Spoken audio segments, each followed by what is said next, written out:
কি হ'ল হয় নহয় আজি একচুৱেলি জামিন আবেদনৰ শুনানি আছিল শ্যামকানু মহন্ত ডাঙৰীয়া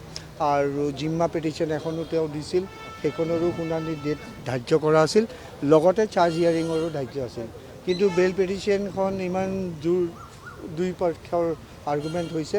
যে সেইকাৰণে জিম্মা পিটিশ্যনখনো ল'ব সময় নহ'ল আৰু এতিয়া 4:40 আমি ওলাই আহিছোঁ অনাৰেবল কোৰ্টে সেইটো ৰিফ্লেক্ট কৰিছে যে যিহেতু 4:40 হ'ল বেল পিটিশ্যন হিয়াৰিঙে কমপ্লিট নহ'ল তো সেইকাৰণে চাৰ্জটো নেক্সট উইকৰ পৰা হ'ব সম্ভাৱনা আৰু জিম্মা পিটিশ্যনখন কালি ছেকেণ্ড হাফত শুনানি হ'ব ৰাতিপুৱা ভাগত আমাৰ বেল পিটিশ্যনখন আকৌ পুনৰ শুনানি হ'ব যিহেতু আজি কমপ্লিট নহ'ল তো তাতে আজি গুৰুত্বপূৰ্ণ 3টামান পইণ্ট আজি আৰ্গুমেণ্টত আমি উত্থাপন কৰিছোঁ এটা কথা হ'ল যে তেওঁলোকে আৰ্গুমেণ্ট কৰিছিল যে শ্যামকানু মহন্তই ইমেইল দিছিল হোটেলতো জনাইছিল যাতে জুবিন গাৰ্গক মদ ছাপ্লাই নিদিয়ে মদ নোখোৱায় কিন্তু অন দ্য কণ্ট্ৰেৰী আমি দেখাইছোঁ সাক্ষীৰ পৰা সেইখনটো তেওঁৰ ডকুমেণ্ট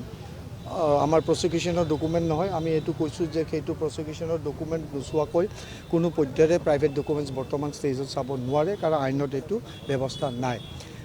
অন দ্য কণ্ট্ৰেৰী তাৰ বিপৰীত আমি এটা ডাঙৰ বস্তু দেখাইছিলোঁ NRIৰ সাক্ষীৰ পৰা যে শ্যামকানু মহন্তই অভিমন্যু তেওঁক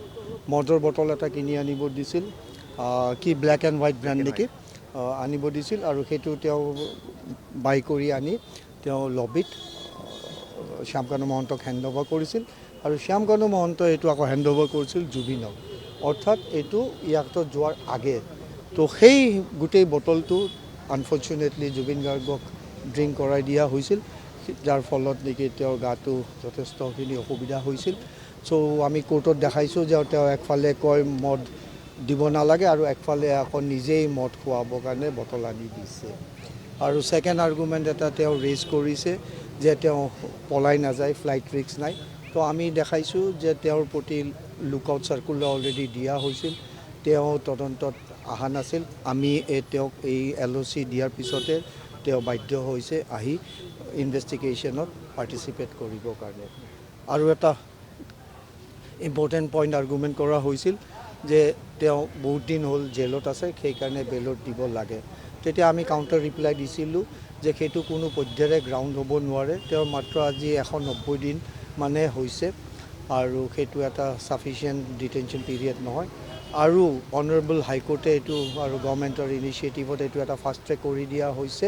যাতে মানুহ কোনো লং ডিলে জেলত থাকিব নালাগে সেই গতিকে এইটো ফাষ্ট ট্ৰেক কৰা হৈছে আৰু তাৰে কাৰণে চাৰ্জ হিয়াৰিংটো অলৰেডি সম্পূৰ্ণই হৈছিল এইকেইখন বেল পিটিশ্যন আহি গ'ল কাৰণেহে বৰং অলপ আমি পিছুৱাব লগা হ'ল আজি যদি চাৰ্জ হিয়াৰিঙত যদি তেওঁলোক ছাকচেছফুল হয় যে কোনো কেছ প্ৰচিকিউশ্যনে মেক আউট কৰা নাই তেতিয়া তেওঁলোকৰ ডিছচাৰ্জ হৈ যাব তে বেলত যোৱা কোনো প্ৰয়োজনেই নাই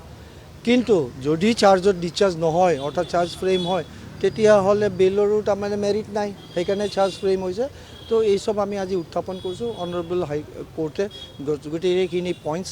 তেওঁ নোট কৰিছে আৰু আমাৰ অবজেকশ্যন যিখন আছিল বেলত আমি তাতে গোটেইখিনি বস্তু সংগ্ৰহ কৰি দিছোঁ কি গ্ৰাউণ্ডত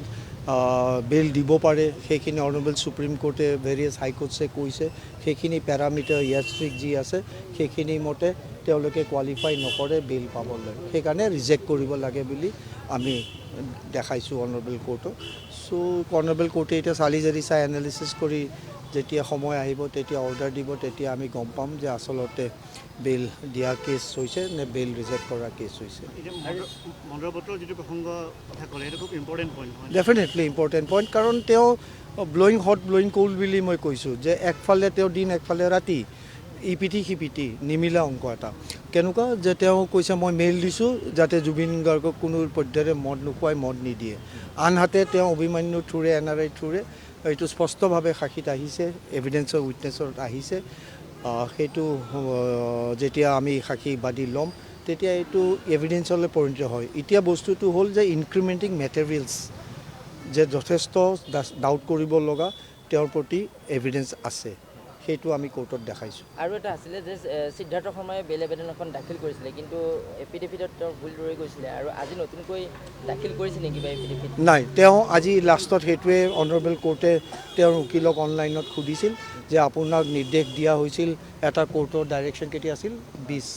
20 তাৰিখে নেকি 20 তাৰিখে এটা ডাইৰেকশ্যন দিছিল শুধৰাবৰ কাৰণে আজিলৈ আপুনি শুধৰোৱা নাই তো সেইটো কাৰণে এইখন গ্ৰহণযোগ্য নহয় তেতিয়া তেওঁ ক'লে মই ডিফেক্টটো কেয়াৰ কৰিম, তেতিয়া আমাৰো তেনেকুৱা অবজেকশ্যন নাই, কাৰণ এই চব সৰু সুৰা টেকনিকেল ইছ্যুত ময়ো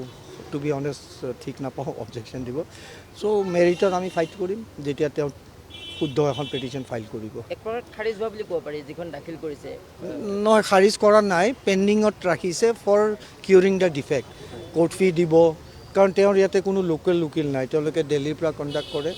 তো সেইটো এটা তেওঁলোকৰ অসুবিধাৰ সন্মুখীন। আই ডোণ্ট ন' ৱাই ইয়াতে কোনো লোকেল উকিলে লোৱা নাই নে কাকো এংগেজ কৰিব পৰা নাই, ডেট ইজ ফৰ দেম। কিন্তু আমি এইটোৱে জানো যে প্ৰপাৰ ৱেত এই পেটিশ্যনবিলাক ফাইল কৰিব লাগে। আৰু কাইলৈ ৰাতিপুৱা ফাৰ্ষ্ট হাফতে জুবিন গাৰ্গৰ শ্যাম কানুৰ জামিন আবেদনৰ শুনানি চলিব। ফাৰ্ডাৰ ৰিপ্লাই দিব। আজি মই তেওঁ আৰ্গুমেণ্ট কৰিলে তেওঁৰ পেটিশ্যনখন, মই মোৰ ৰিপ্লাই দিলোঁ, গোটেই আইনখিনি দেখালোঁ। তেওঁ ক'লে যে শ্যাম কানুৰ উকিল লোকেল উকিল এজন, তেওঁ ক'লে যে নহয় মই মেম এইটো ৰিপ্লাই দিব লাগিব, এতিয়া 4:30 হৈ গ'ল, কালি পুৱা কৰিলে ভাল হয়। বাইদেউ সেইটো সন্মত হ'ল, কাৰণ তেওঁ অৰ্ডাৰো লিখিব লগা আছিল। তেওঁ 4:40 বাইদেৱে ক'লে ঠিক আছে, কালি পুৱা কিন্তু আপুনি 10:30 আৰম্ভ কৰিব। আৰু সেইটো সিদ্ধাৰ্থহঁতে ডিফেক্টটো কিয়ৰ কৰাৰ পিছতহে গম পাম যে কাইলৈ যদি লয় তেতিয়াহ'লে আমি অবজেকশ্যন দিব টাইম ল'ব লাগিব।